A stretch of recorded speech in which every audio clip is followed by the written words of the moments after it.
Well, good evening, ladies and gentlemen. Wow, what a crowd, huh? It's a sign of success when you can't see the people in the back row. I hope they can see and hear. Can you hear me okay in the back? Yes. Great. Yeah, welcome everyone here to the third lecture in our 18th consecutive season of the Michael Crowley Lectures. We have a great triumvirate here tonight to tell the story of Ireland's Jewish community in Newports, Rabbi with the Brogue, Rabbi Theodore Lewis. It's going to be a very entertaining night. I'd like to welcome all of our members, all of our friends, and our special guest tonight from the Touro Synagogue, the congregation Yeshuat Israel, and the Touro Synagogue Foundation. And we also have folks here from Temple Shalom in the Low Visitor Center. So welcome all.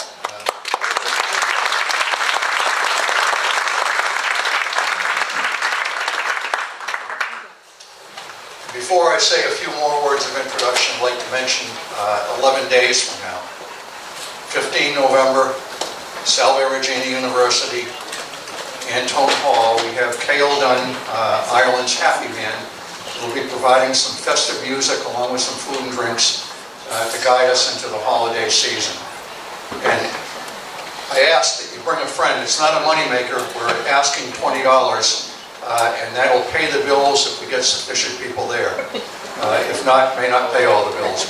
Very, very entertaining. Great story about Cale, and I think I just want to read something to you about him because it's another tie to what's happening here tonight. Cale graduated from the University of Cork, and upon graduation, one of the first songs that he wrote was Shalom. Years later, and I quote him here, he credits his winning of Ireland's National Song Contest as his biggest break, and that was around 1980. With his winning song, Happy Man, hence his nickname, Ireland's Happy Man. He earned the right to represent Ireland at the International Eurovision Music Contest held in Jerusalem, Israel. So we're connecting all the dots this evening. Really a good story. Tonight in the audience, we have several people that I'd like to mention, and if you can just raise your hand or stand as you desire. We have a couple of the past presenters with us. Dr. Scott Malloy, who's now retired.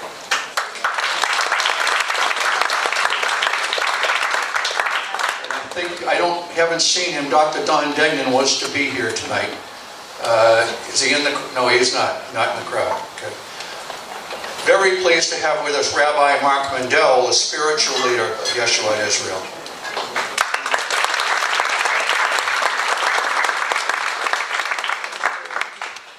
Paul Tobeck, the co-president of the congregation and a museum member.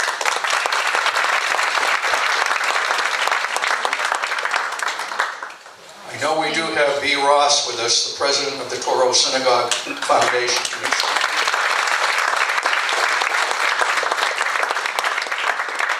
Chuck Flippo, the manager of the Low Visitor Center.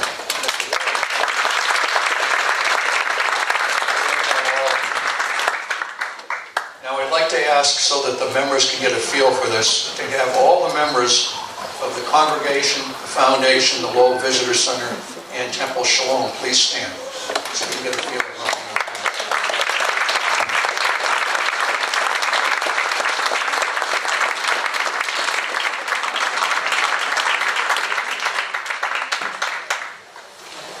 Thank you all for joining us. It's worthy to note here that the team here, Ann May and others, have been working on the Irish-Jewish theme topic for a couple of years now to bring this to you tonight. And the timing is actually exquisite because this book was published or sent out in September. Just about a month ago. It's the genesis of religious freedom, the story of the Jews of Newport, Rhode Island, and the Touro Synagogue. And it includes Washington's letter of 1790. So the book is here, and in the back, I mentioned this in the back, there's a sheet that will tell you how to get a free copy of the book merely by emailing and requesting the book, and you can receive a copy. It's beautifully done. and contains the entire history of the synagogue and the rabbi. Also, to commemorate their 10th anniversary of the opening of the Loeb Center, they are offering free tours of the Loeb Center and Touro Synagogue through the end of December, through the end of this year. So take advantage of that. It's wonderful. Now, for our speakers tonight, we have with us, and we're really pleased to have them with us, is Shai Sai. Shai is a writer. He resides in Providence. Fascinating range of interests to include traditions of the Jewish in Ethiopia, traditions of the Jewish in Nigeria, Jewish pilgrimage to Ukraine, and he's participated in many of our events. We're always pleased to have you with us. So great to have you with us tonight.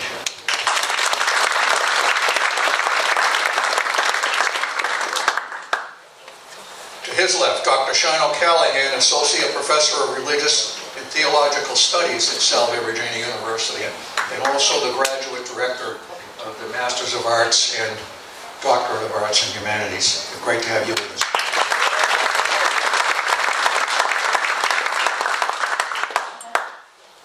And lastly, but not leastly, the very own Dr. John Quinn.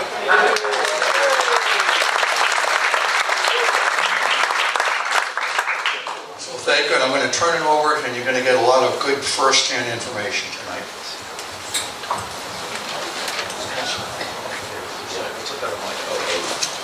Thank you, Mike. We're going to start with a video clip.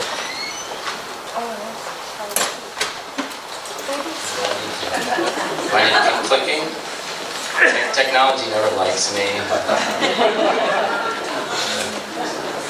One of these men is the only Irish-born rabbi in the United States.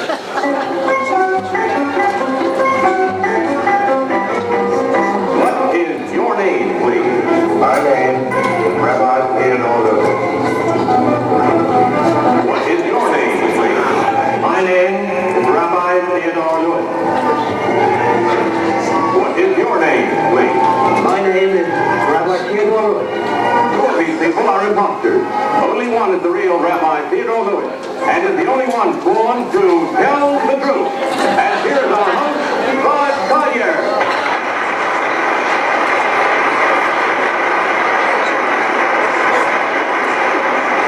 Thank you very much. Good evening and welcome once again to Tell the Truth.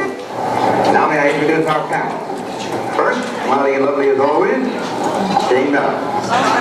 Next, smiling, lovely as always, Donna Michi. Third, smiling and lovely as always, Kitty Carlisle. And finally, smiling, handsome Tom Posted.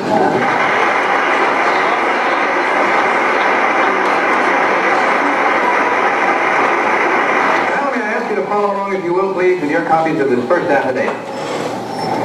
I, Rabbi Theodore Lewis, was born and raised in Dublin, Ireland. I was formerly the rabbi of the largest synagogue in Ireland. I am now the rabbi of the oldest synagogue in the United States, Touro Synagogue in Newport, Rhode Island. Our congregation was founded in 1658, and the present building was dedicated in 1763. George Washington visited Touro Synagogue in 1790, and President Eisenhower paid a visit last year. Touro Synagogue is designated a National Historic Site by the federal government. I originally came to this country to find out why so many Irishmen came to America. This month, I became an American citizen. Signed, Rabbi Theodore Lewis.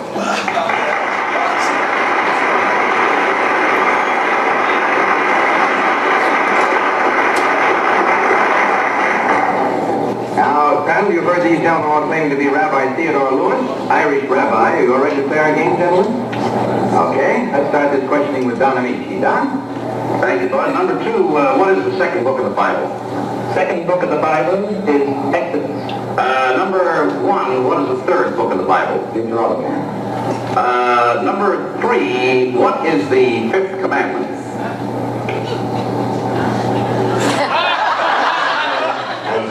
Number one, what is the fourth commandment? Fourth commandment is thou shalt have no other gods but me. Number two, what is the fifth commandment? The fifth commandment commandment is honor thy father and thy mother. Number 3, what does black and tan mean? Black and tan were the British soldiers who fought against the Sinn Féin. Number 1, what is it? Oh, number what was going to happen? Number 1, it says that you came over here to find out why so many Irishmen came to this country. What is the answer? The answer is they came to improve themselves and also to see the country and the relatives too. And is that why you came? Is that why you stayed? For other reasons too. Number 2, who is Rabbi Finkelstein? Rabbi Finkelstein is the Dean of the Jewish Theological Seminary. Number 3, who is Israel's foreign minister? It was Mr. Rabbi Ibrahim until just recently. Tom? Thank you, Bud. Ted Lewis. Any of you boys play a clarinet? It just struck me that the name is Theodore Lewis. Number 3, what does Rav mean? It means rabbi, and it is used usually in biblical circles, in yeshiva groups in Europe. I guess Jackie Leonard isn't strictly accurate when he calls George E. Dessel Rav, huh? It's probably something else he had in mind. Number 2, where was the prior location of Temple Emmanuel in New York City? In New York proper. Yes. In New York proper, city of New York. Thank you. Number 1, when did the Irish Rebellion begin? 1921. Dame Minutes. Number 2, where is Fall River, Massachusetts? Fall River is about 20 miles from Newport. And number 1, where is Tiverton, Rhode Island? Rhode Island would be about 20 miles from Providence. And near Newport. Then. Number 3, what is the name of the famous beach in Newport? The most famous of the beaches, the social beach is, of course, Greenwich Beach. That's it. Time to vote, panel. So left consultation, please mark your ballot. And in so doing, of course, vote for number 1, number 2, or number 3. All set, panel? Everybody marked? James, who did you vote? I voted for number 2, Bud, not only because he knew where Fall River, Massachusetts was, but because he has the rosy glow to his cheeks that looked like he might have lived in the Irish Sea. I should have said, of course, that the challengers will receive $250 as usual for every incorrect vote. With that hanging over you, Don, what did you vote? I voted for number 2. I kind of thought that was the only legitimate Irish accent in the group. Katie, what about you? I voted for number 2. I didn't think that number 3 knew who the foreign minister was. I think it's Mrs. Golda Meir. And number 2 knew about Rabbi Finkelstein, and number 1 seemed to have an English accent. And your choice, Tom? I voted for number 2. I don't know whether everybody is in agreement out there, but we're all in agreement up here, that the accent was a little more legitimate, although you really couldn't tell too much. And I don't think the 3rd book of the Bible is Deuteronomy. Okay, there you have it. Now the way we voted, and see how you voted at home, and maybe you ought to hear in our studio audience too, as we discover which one of these gentlemen is the Irish rabbi. So will the Rio, Rabbi Theodore Lewis, please stand up.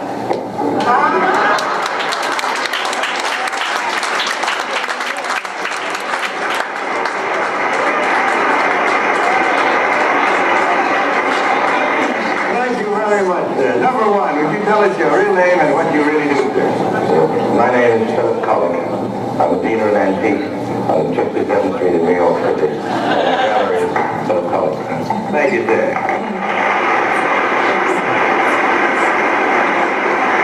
And number 3, what about you, please? My name is Sidney Cross. I'm an all-night disc jockey on the New York radio station.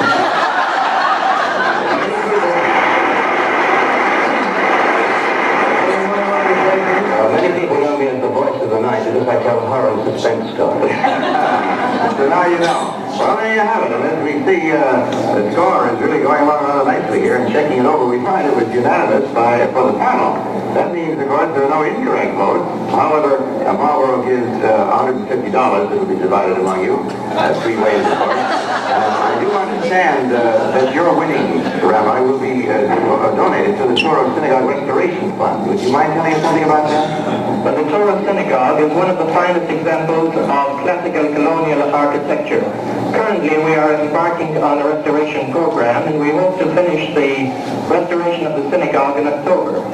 Our aim is to have $300,000, and this will be by public donation and subscription. Thank you. I'm sorry the panel was so smart. A little good money might have gone to a very good cause here, but we're fortunate to attend you in your fundraising.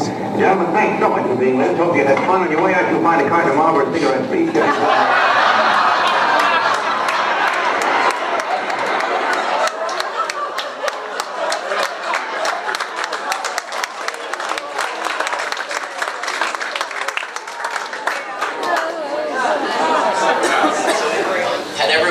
Number 2? Wasn't that generous? $150 split 3 ways. That carton of Marlboros.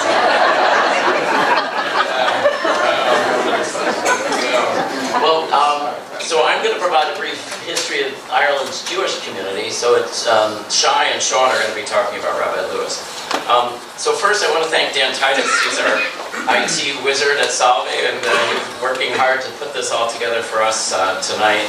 And I want to thank Shai as well, because this was all Shai's idea. I don't know if he recalls that, but I met Shai a couple of years ago over when we used to meet at the Tennis Hall of Fame for the Irish History group.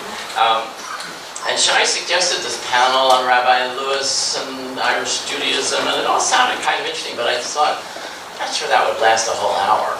But then I started to do research, and I met with Shai again, and I met with Sean, and I thought, oh my goodness, how are we going to talk about this in only an hour?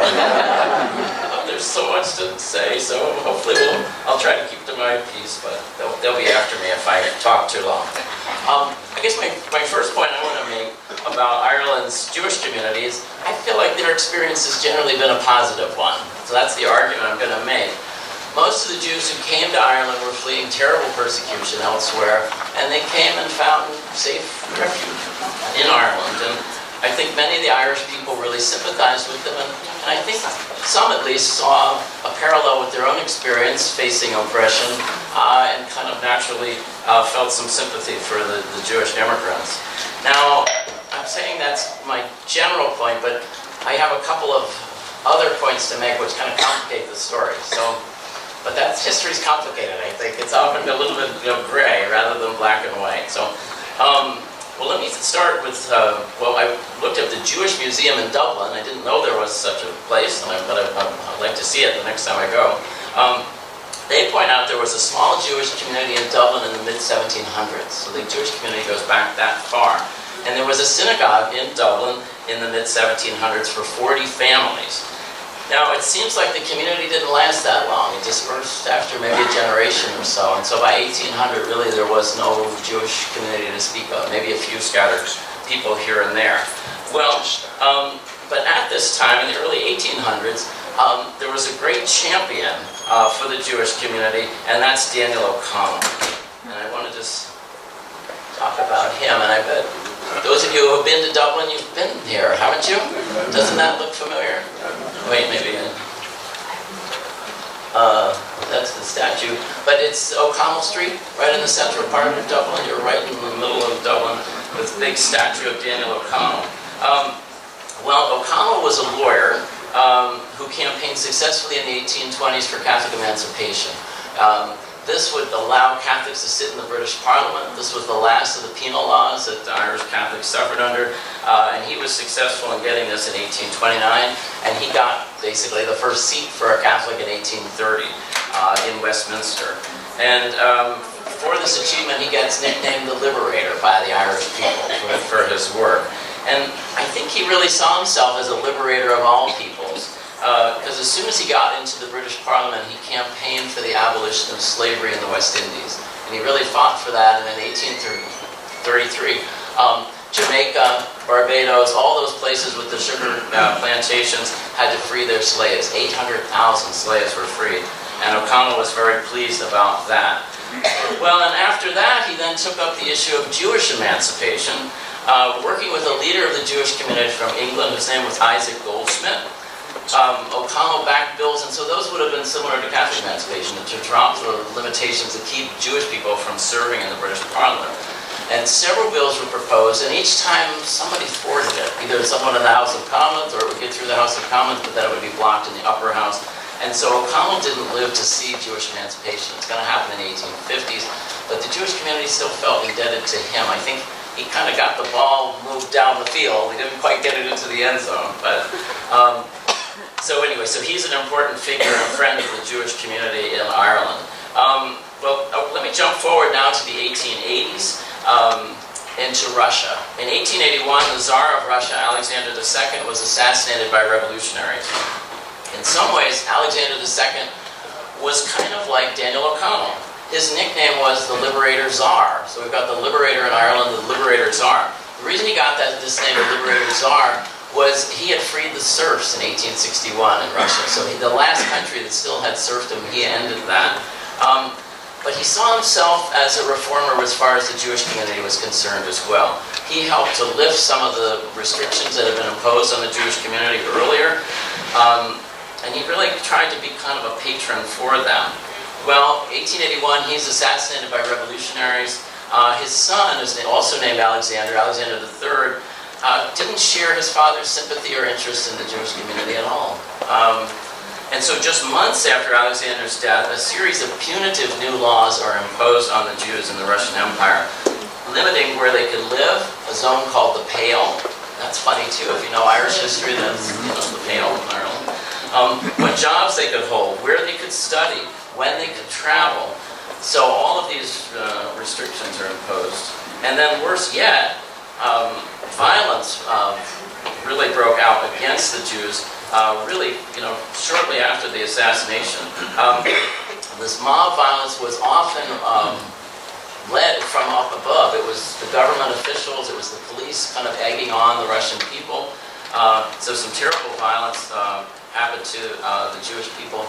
And in some ways, when I read about what's going on in Russia in the 1880s and 90s, all this mob violence, I think in some ways it sort of is an eerie foreshadowing of what happens to the Jews in Germany in the 1930s. I mean, I think of like Kristallnacht and things. These are the sorts of things happening.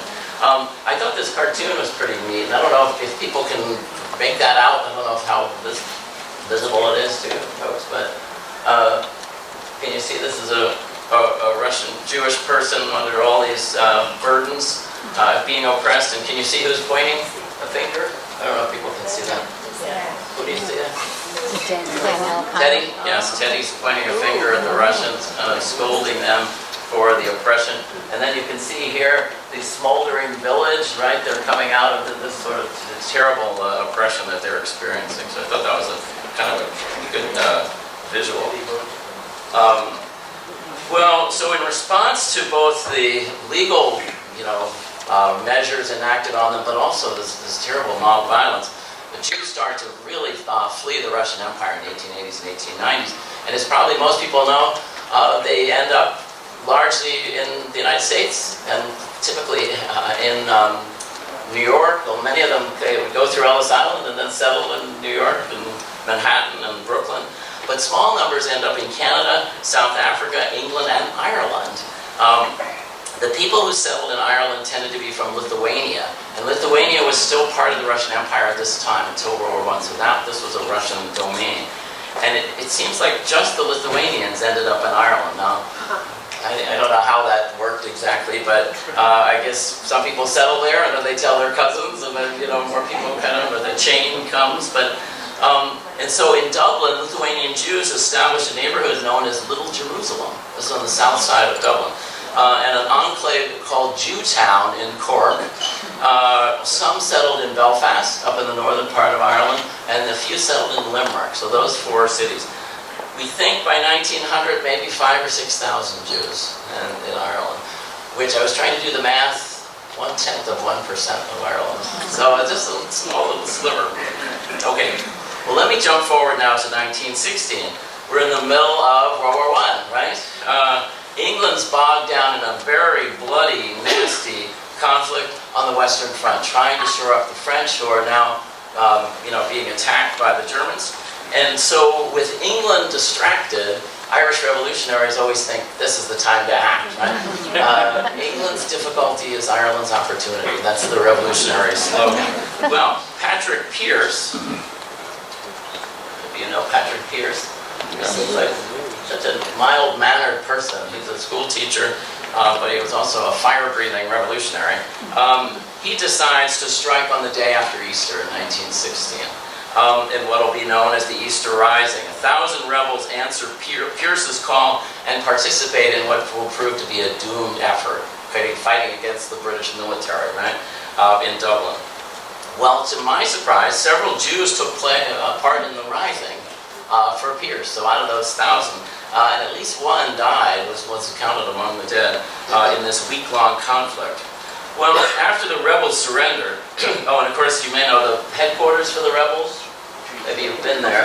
The post office, they call it the GPO. And this picture, I don't know how well people can see it, but you can get a sense of just how decimated, buildings in Dublin were at the end of this week. The windows are all blown out, the roof is gone. I mean, this massive building, right, the GPO. Well, the British, of course, are very angry about a rising happening when they're so bogged down in World War I. This seemed like a terrible act of treachery by the Irish. And so Pearse is executed and 15 other rebels are executed right away. The leading revolutionary spared execution was Eamon de Valera. Now, de Valera was born in New York, and so there's some speculation that his New York birth may have spared him. But in any case, he now becomes the kind of key revolutionary after the Easter Rising is over. His nickname was Dev, and he's going to prove to be a friend to the Jews, just like Daniel O'Connell was in the prior century. Well, in 1919, the newly formed Irish Republican Army, IRA, was engaged in a guerrilla war against the British, and so de Valera thought this would be a good time to visit the United States for a long, extended visit. He was hoping to raise money for the Irish Revolution, but he's also trying to stay out of reach of the British. He was a fugitive from them, so they were trying to imprison him. So he thought he would see the U.S., in a leisurely way. So he goes from New York to San Francisco. He visits Newport as one of his cities in 1919, and he took time to meet the city's religious leaders. Among the leaders that he met was Nathan David, who in the newspaper was said to be representing the Jewish colony. Now, I'm very curious about that. Here's de Valera coming off this yacht from Providence, coming into Newport. And you know where that is? Okay, that's Broadway, right? And that's the old City Hall, I think. I think that burned down. Just the top. But you see there's a sign, I don't know if anybody read that, "Welcome President de Valera." The British wouldn't have liked that. He was a jailbird, that's what they thought. But I was curious about that. I wonder if Touro had a rabbi in 1919. And if so, I don't know. But I just thought it was interesting that a lay person represented Touro at this meeting. Well, after returning to Ireland in 1920, de Valera became friendly with Robert Briscoe, a Dublin Jew whose parents had emigrated from Lithuania. So he'd be part of that whole group. Briscoe had been serving with the IRA in their guerrilla war against the British. And in the 1920s, Briscoe joined de Valera's party, Fianna Fáil. He was elected to the Irish legislature in 1927, serving as the first Jewish representative. And he would remain a close confidant of Dev's for decades. In the 1950s and 60s, he served as Lord Mayor of Dublin, and his son Ben was elected to the same position in the 1980s. And I think his son is still living. He's in his 80s in Dublin. And this is Robert Briscoe wearing the chain of the Lord Mayor, and you notice who he's welcoming. You guys know that, right? And then I thought this picture was interesting. Briscoe is helping de Valera, and I think de Valera is probably in his 70s or 80s by this time. But de Valera had terrible vision problems late in life, and so I don't know if you can tell, but de Valera is trying to drink a cup of tea, and I think Briscoe is trying to help him, with his drink there.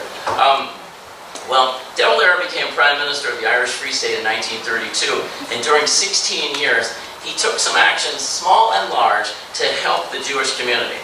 In 1937, drawing up a new constitution, Dev referred to the special position of the Catholic Church in Ireland, but he also made mention of the Protestant and the Jewish congregations in Ireland.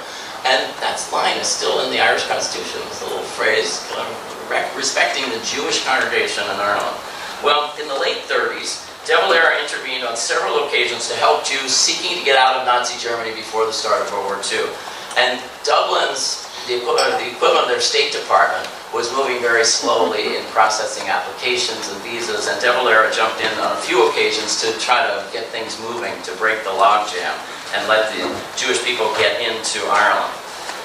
Well, okay, so this all sounds very sunshiny and happy, doesn't it? But I said there's a few things that just sort of complicate my generally positive story. So I just want to give two examples. First, in 1904, a Limerick priest, Father John Cree, began to agitate against the city's tiny Jewish community.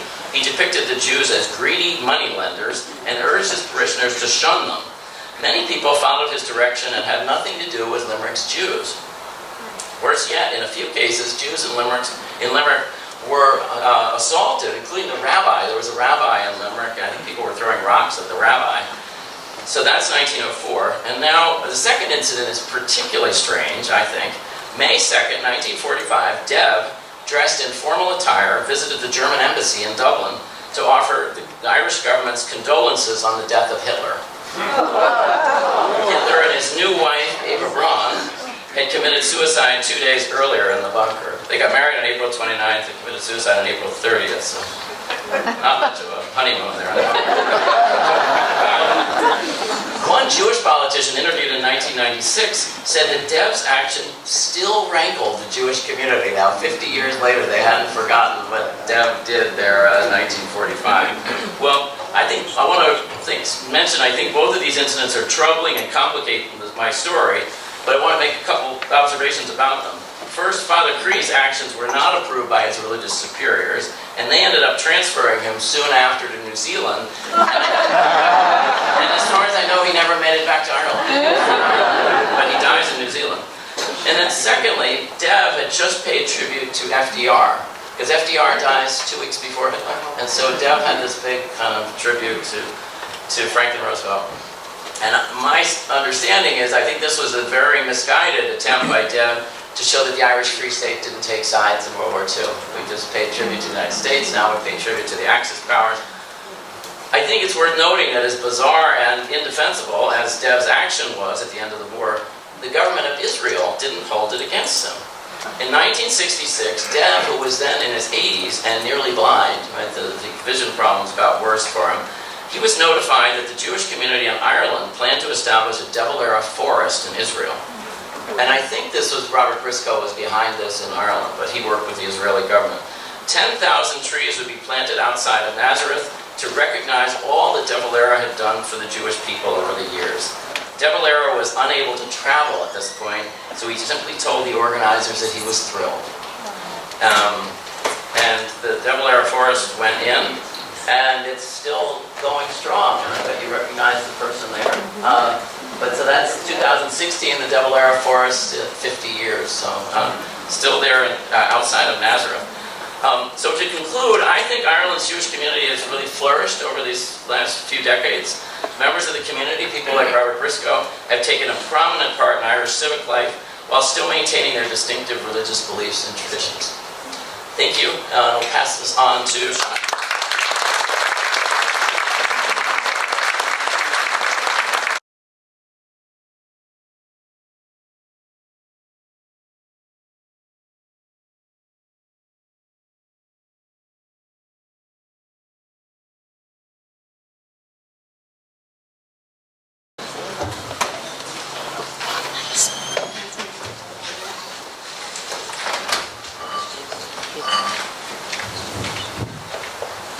Jií bhuiinhuiste.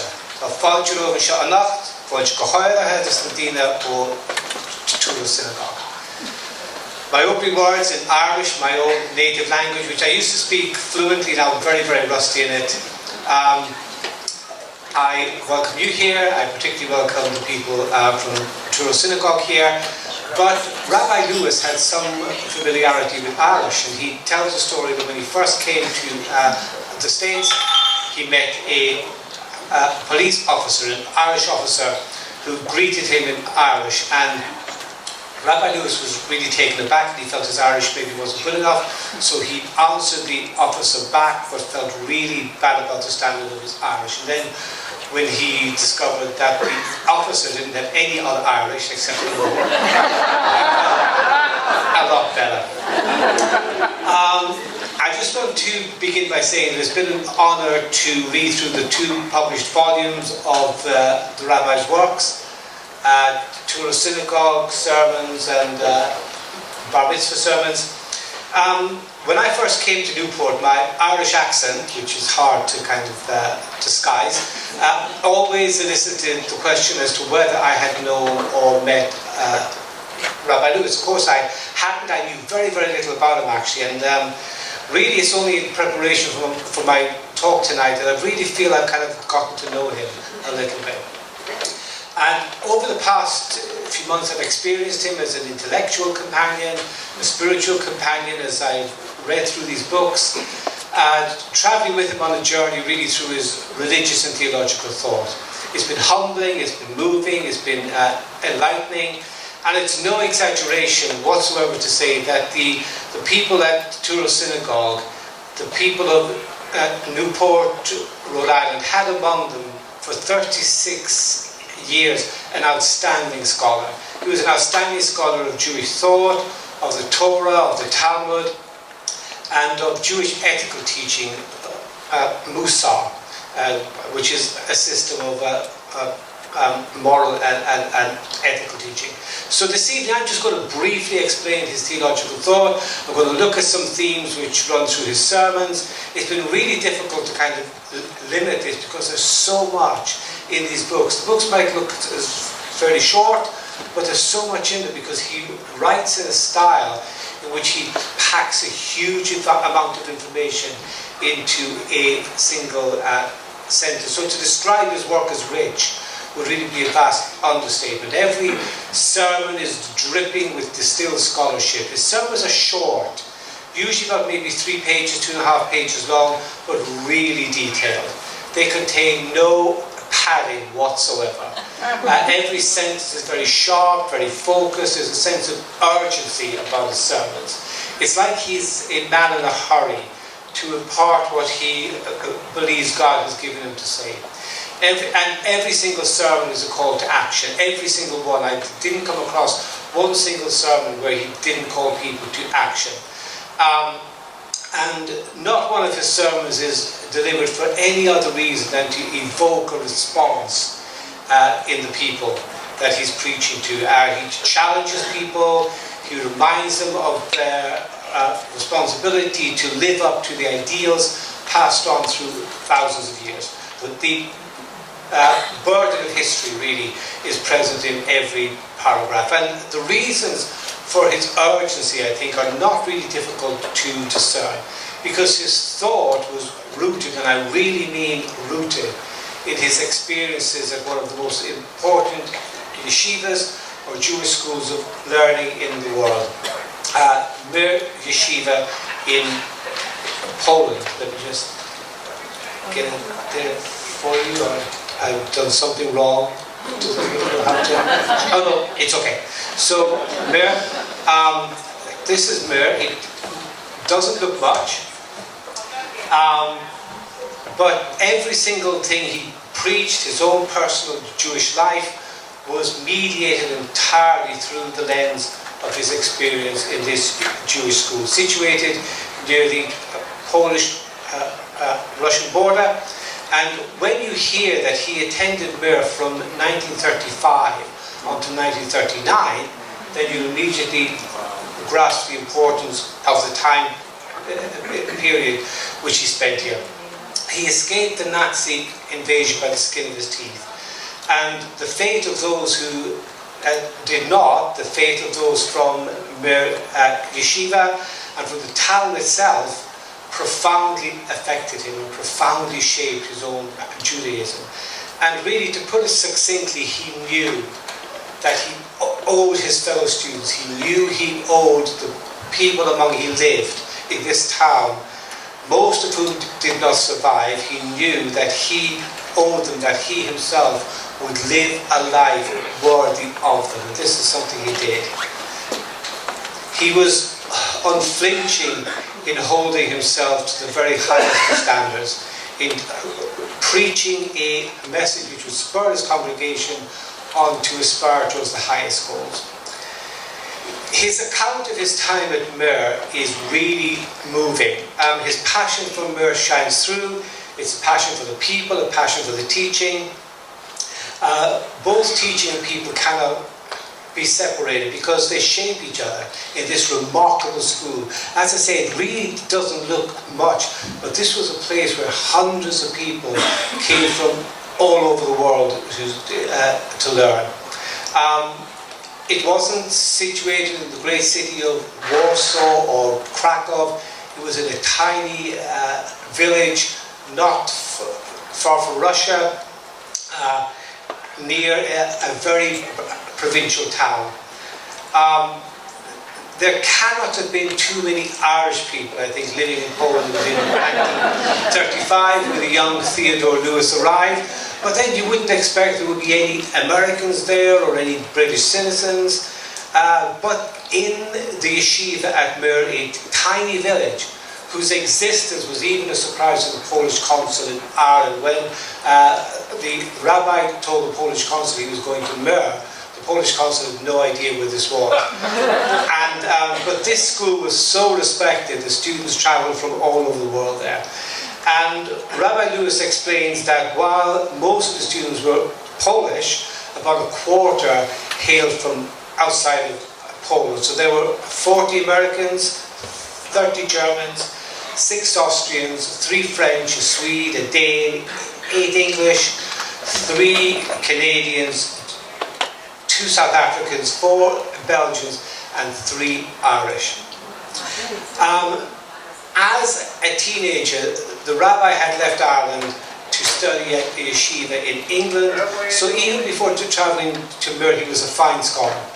When he arrived in Mur at the age of 20, he travelled the 16 kilometres on the bus to the school through lots of mud and very difficult roads. In fact, in his description of Mur, mud crops up over and over again.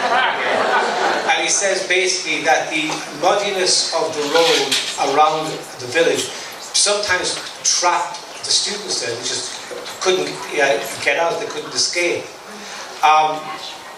Referring to his conversation with the Polish consul in Ireland, the consul, as I said, expressed dismay that he would go to such a tiny place. The consul asked him, why don't you go to Warsaw? Why don't you go to Krakow? Why don't you go to Prague? Why don't you go to one of the big cities? And Lewis writes that he explained to the consul it was precisely because Mur didn't have the attractions of Warsaw or Krakow that he wanted to be there, because he wanted to avoid all distractions. He wanted to spend 4 years of intense learning in this place. There were no sleeping quarters there in the school itself, so students lived in 3s and 4s with local families, often in very primitive conditions. And this is another view of the school. And here's Rabbi Lewis with some of the other students. You can see him there, I think he's the second from the right. The student to his left is a Polish student, the student to his right is English, and the student at the head of the table on the other side is American, I think, yeah. And the lady behind is like a house mother who would look after them, so she was the person who would do the cooking and so on. The spirituality of Mur had a very profound effect on Rabbi Lewis, and this is his account of arriving there, the very first night he arrived.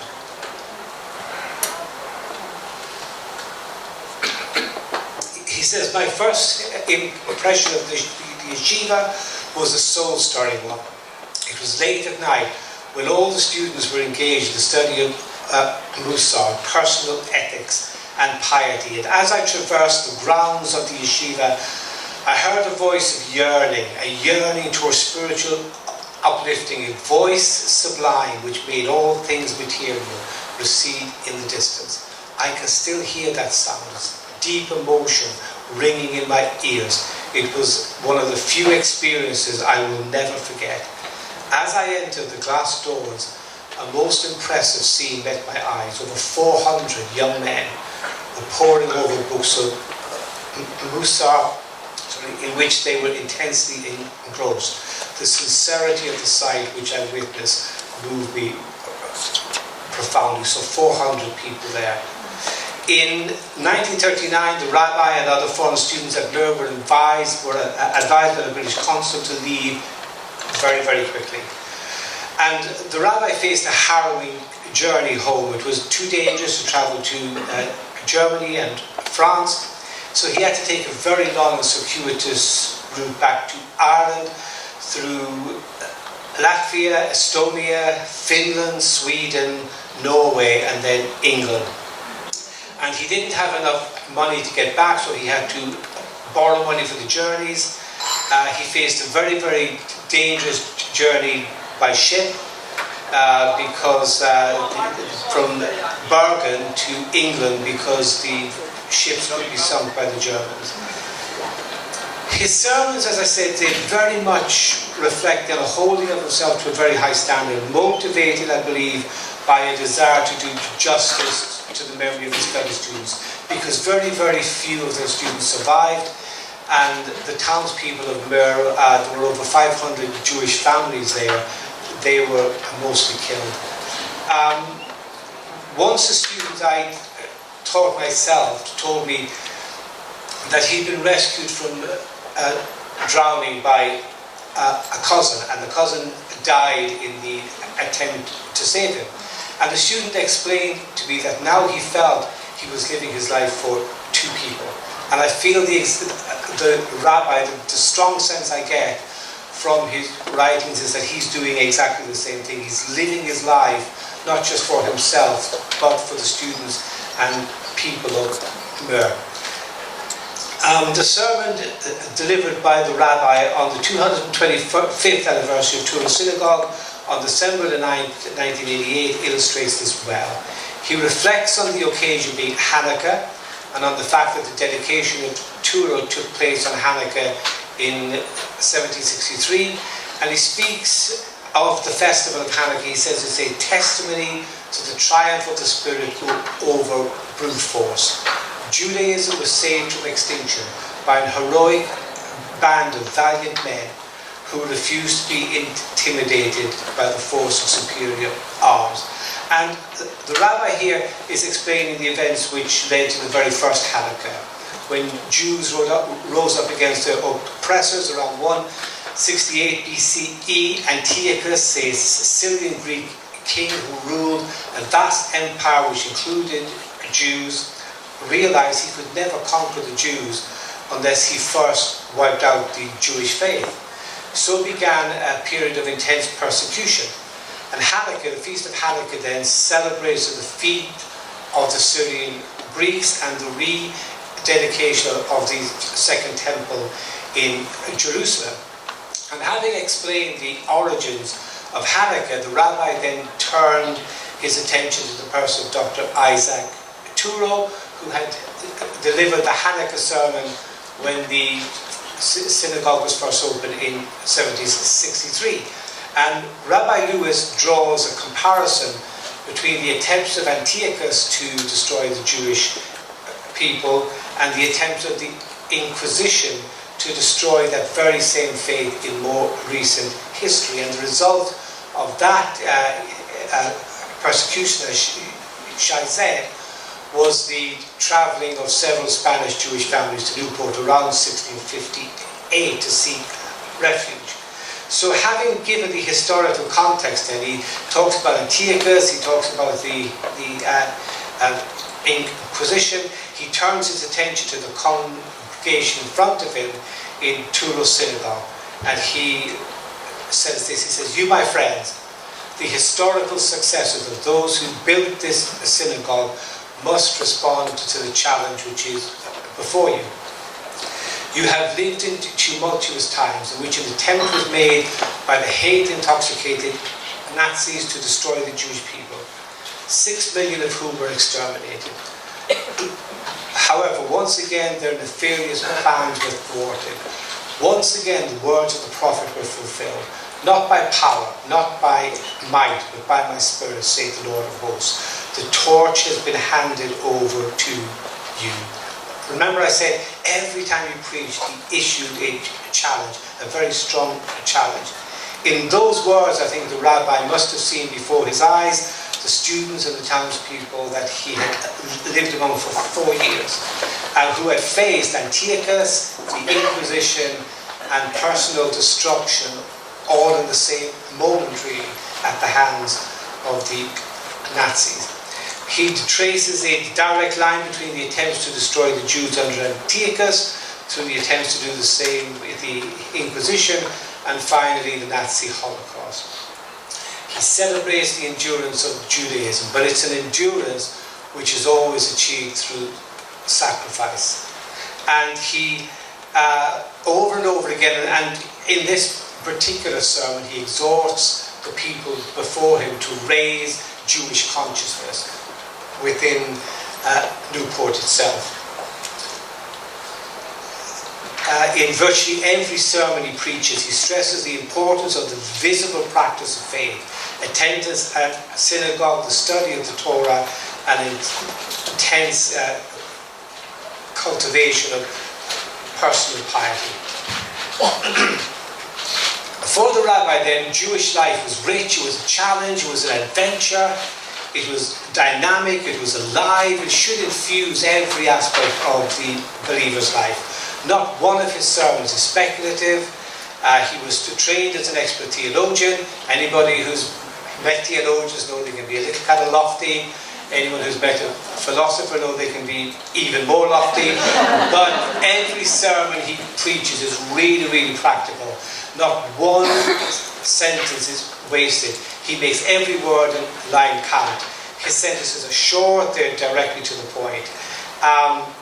He avoids speculation totally, which is really remarkable, because the type of education he had, if you've ever had anything to do with the Talmud or kind of Jewish legal teaching, it's labyrinthine. It's very, very complex, but yet he avoids all of that in his sermons. He's really, really very, very clear. His sermons are completely filled with scripture, absolutely packed with scripture. He introduces the scripture, he teases it out, he discusses what different rabbis say about it, he refers back constantly to Jewish commentary, to Midrash. He then adopts examples from everyday life to illustrate his points, and he always ends, as I said, with a charge and with a challenge. The scriptures he uses always, and I didn't come across any exceptions, they always deal with individuals, they deal with people, biblical characters. He avoids abstract ideas, avoids abstract concepts.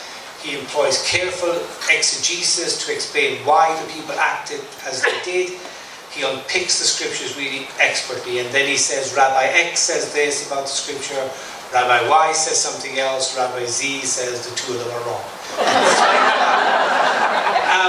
Another interesting thing is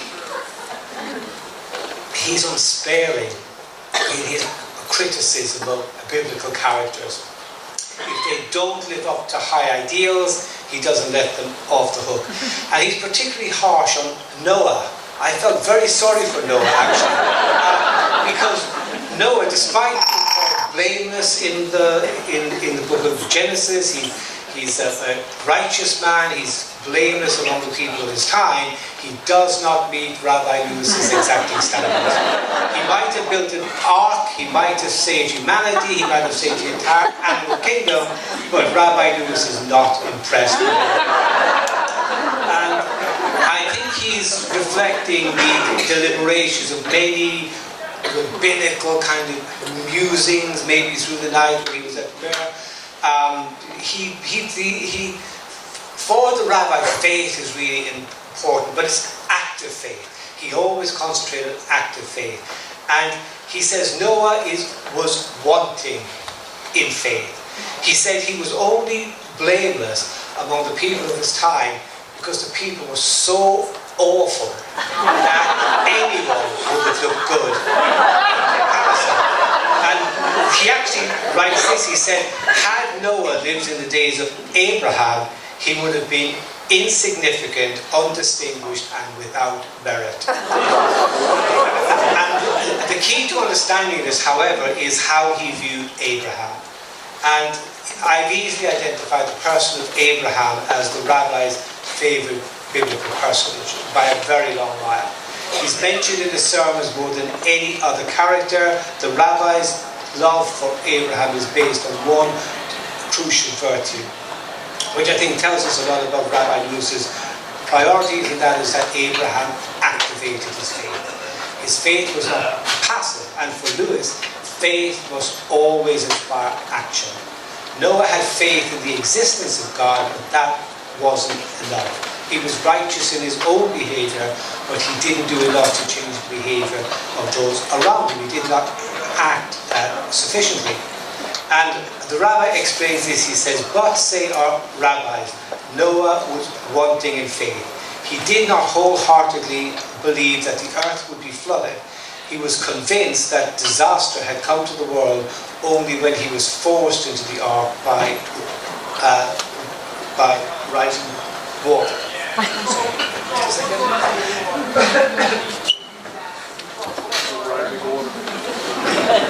So, he goes on then to compare Noah and Abraham. He says both of them were righteous, but the rabbis notice a difference between them. And this kind of gives you some insight into the kind of discussions he must have had at school. He said Noah walked with God.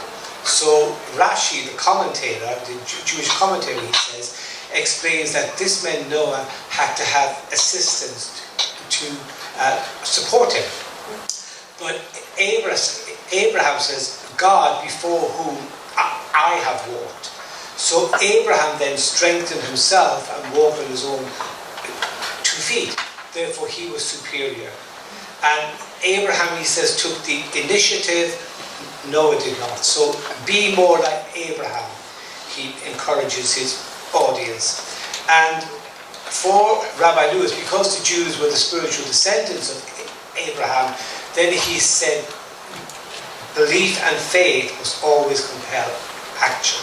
It's not enough to simply believe as mere mental assent. He says this, and I think these are quite kind of powerful and strong words here. He says, it is unfortunate that there are many Jews in our generation who are without vision. Their understanding of Judaism is that it is a religion of rigid formalism, it's a barren philosophy. They do not view Judaism as a mountain representing a glorious challenge. They know nothing of the inner happiness and satisfaction that comes to one who scales the mountain in his ascent to God-given ideals. Judaism is a dynamic religion. It is not enough to believe alone. What is demanded of us is a belief which expresses itself in action. If we believe in God, why do we act as if there were no God? We contend that we accept the divine origin of the Torah, and yet if an impartial observer were to scrutinize our mode of life, he would be compelled to doubt the truth of our contention. The Sabbath and the dietary laws, which are basic to Judaism, are disregarded. Our holy days and festivals are desecrated. The commands of the Torah are one to be violated, and yet we protest that we are believers. You can see really the exacting standards that he held himself and others to there. His Bar Mitzvah sermons are very illustrative of his training in Musar, a system of thought which encourages Jews to allow God to work in the soul, so that the living out of the law comes from the heart rather than simply keeping rules. And in his bar mitzvah sermon entitled When the Wind Blows, the influence of Musar, the cultivation of inner virtue, is very, very clear. Addressing the young men before him, he explains that God could say that the creation of animals, fish and birds was good. Yet of humankind, he didn't say that.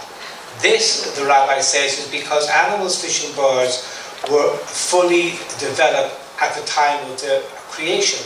They didn't have to overcome bad traits. They'd acquired the form and the nature that God had intended them to have. However, because humans can choose between good and bad every single day, humans are constantly in the process of developing.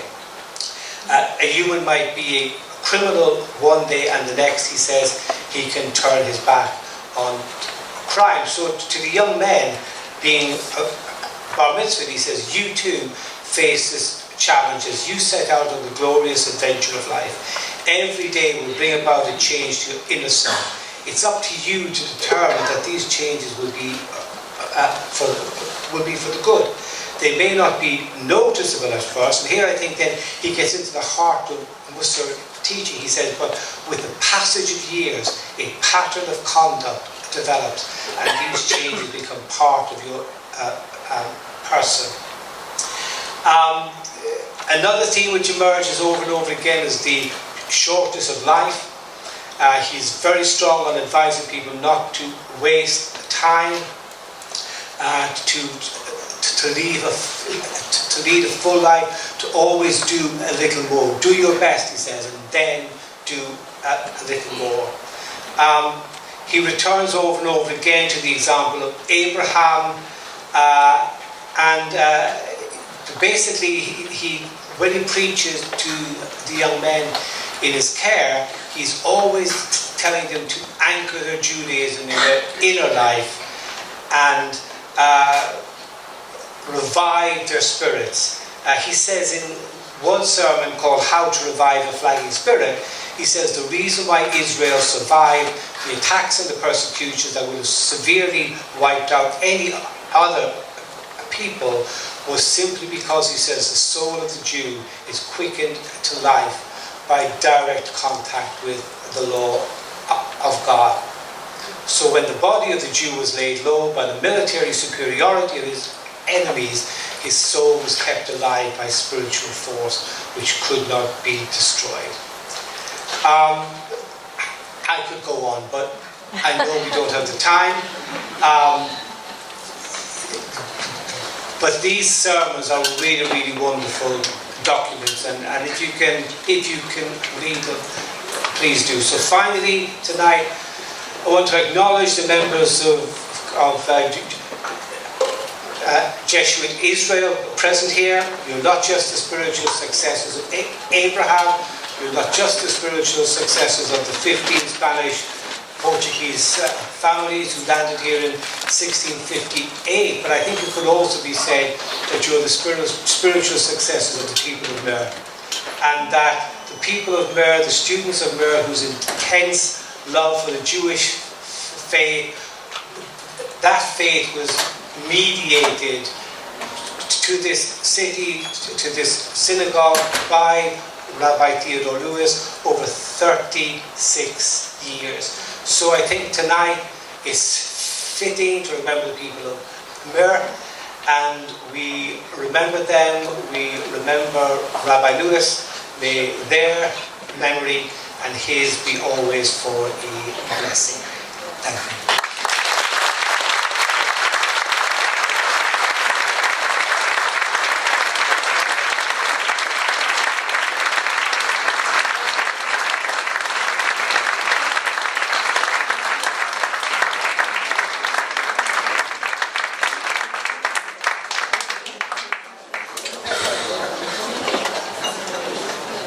To me was profound. You reshaped my whole thinking. I feel I must say this because I'm sure I'm not the only one here.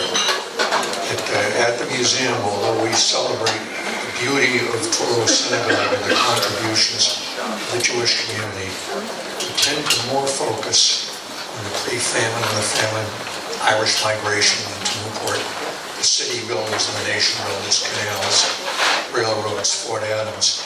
And in fact, it brought to light tonight that 100 years prior to that, you were here shaping, Jewish were here shaping our spiritual beliefs and our fundamental beliefs of separation of church and state. So it's caused me to reframe the emphasis of when we talk about the contributions of the Irish people. So thank you very much.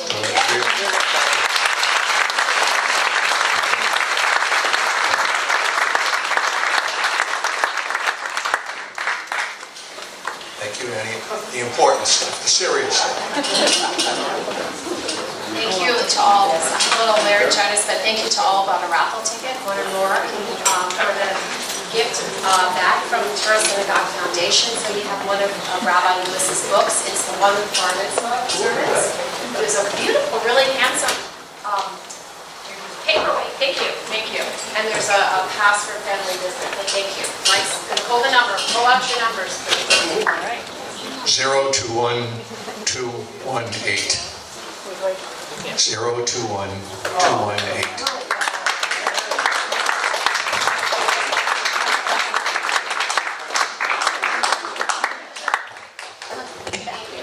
We will now open it up to questions and answers, Q&As, and I will walk with the microphone as far as I can. Okay, and I'll try and repeat your questions.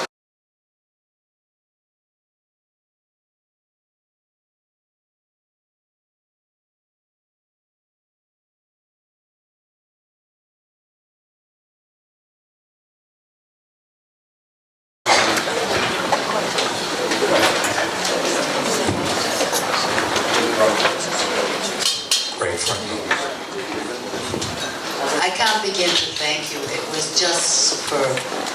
And Sean, as far as Rabbi Lewis, got him.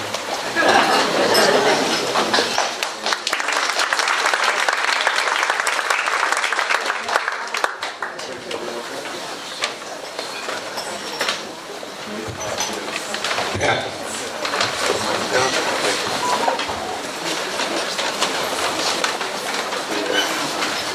Sorry, I just walked on real quick. Did anybody mention about the Lord Mayor of Dublin and Grand Marshal about St. Patrick's Day Parade here in Newport? Give or take 1960, he was Jewish. I don't know if it was Briscoe or not. So that would be him, yeah. But Briscoe would have been there around 1960. Give or take 1960. Yeah. No, I didn't know it. When we're back. Any other questions?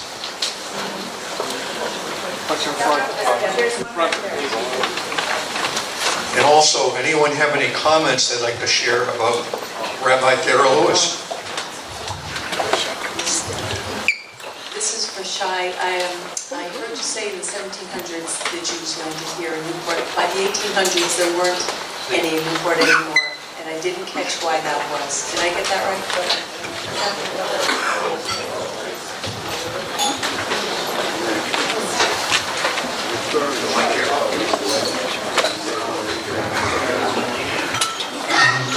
Well, I was... Yeah, I'll just stand up, and I hope everyone can hear me. So, first of all, thank you. This was really fun.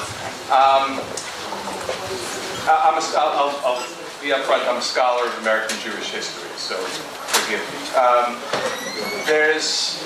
In listening to the talk, there's a kind of denominational slipperiness in thinking about who Rabbi Lewis was, which is to say, he studied in your yeshiva, surely in an Orthodox or Chassid tradition, and yet you have these books of sermons. And Orthodox Rabbanim didn't offer sermons every Shabbos, right? This was something you did at Yom Kippur. And so I'm trying to understand, did Rabbi Lewis see himself as an Orthodox rabbi? Was he embracing some kind of Reform tradition? What did he see as his minhag, as his liturgy?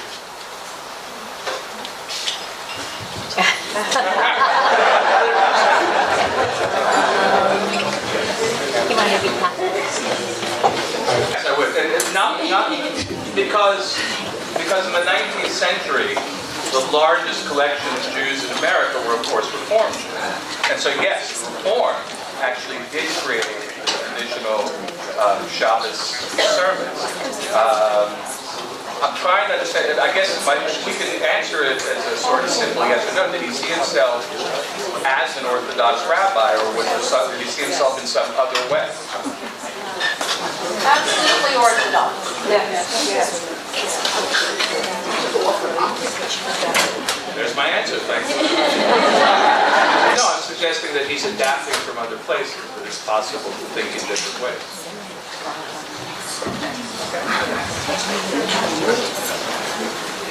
The only thing I know is that speaking to the different people I've spoken to from the synagogue who knew him well, they all say he was very strictly Orthodox. So I just have to accept. Sure. Yeah.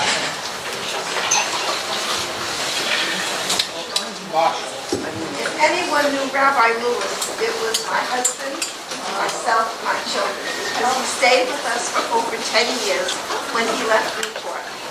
And he always used to say to me, "What can I get you?" Because I had to prepare special food. He was very, very observant. And I said, "I don't need anything. I have plenty of dishes. I have plenty of silverware. I have everything I need, more than I need."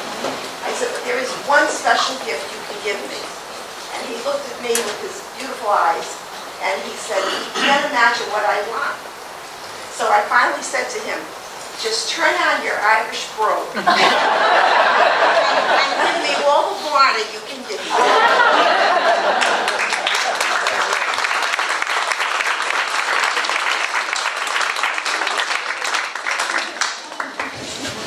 Good. I have to ask this question. Can anybody comment on why Rabbi Lewis came to America? Presumably he knew the streets weren't really paved with gold. Did he get sent here? Was it an accident? Or seems a strange thing for an Irish rabbi to decide to come here. So I'm just curious why he might have done that. This is something we really struggle to find out. It's something so far we haven't gotten to the bottom of. We just don't know why he came. I have this kind of suspicion myself that maybe when he was at Mer, because there were 40 Americans there, that maybe he made a contact, and that through that contact he ended up there, but we've not definitively found out why he came. There was one report we saw that he came in 1945, and so then we struggled to find out what's he doing between 1945 and 1949, but it seems that that report may be incorrect, that he came in 49, but exactly why, it's been very difficult to find out. Do you want to say anything?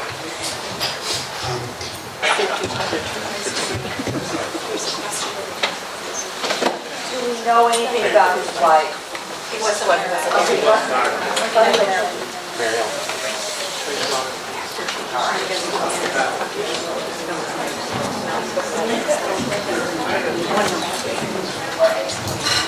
I have a lighter question.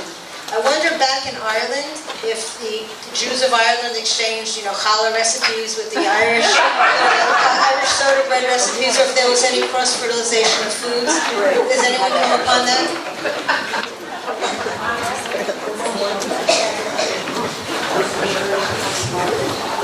I have no idea. When I was growing up in Cork, the Jewish population in Cork was always very, very small. There was a tiny little synagogue there, and it closed maybe 3 or 4 years ago. There was finally only one single Jewish man left in Cork, and he was elderly. And then they, in order to continue services, they would bring over some rabbis and people from England. So they would come over maybe once a month just to keep the synagogue open, but then that was unsustainable. So it closed, and it was a real huge pity that it closed, because at one stage I know that just from history that back in the 1930s, 1940s, Cork had a very thriving community. It was small, but very, very thriving. And there are lots of evidence of Jews in Cork. So I expect there must be some culinary history there, but I just don't know what it is. Sorry.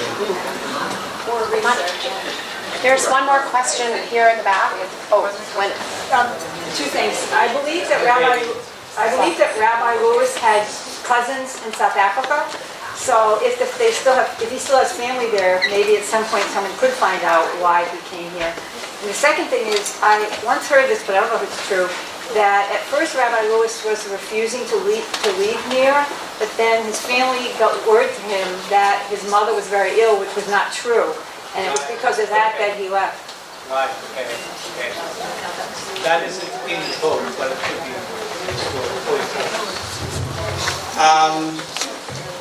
he was very, very reluctant to leave there, I know, and he was alerted that it was important to go, then he didn't go, and things kind of calmed down a bit, but then things got really, really bad. So that story isn't in the account, but it could be true. Thanks, Billy.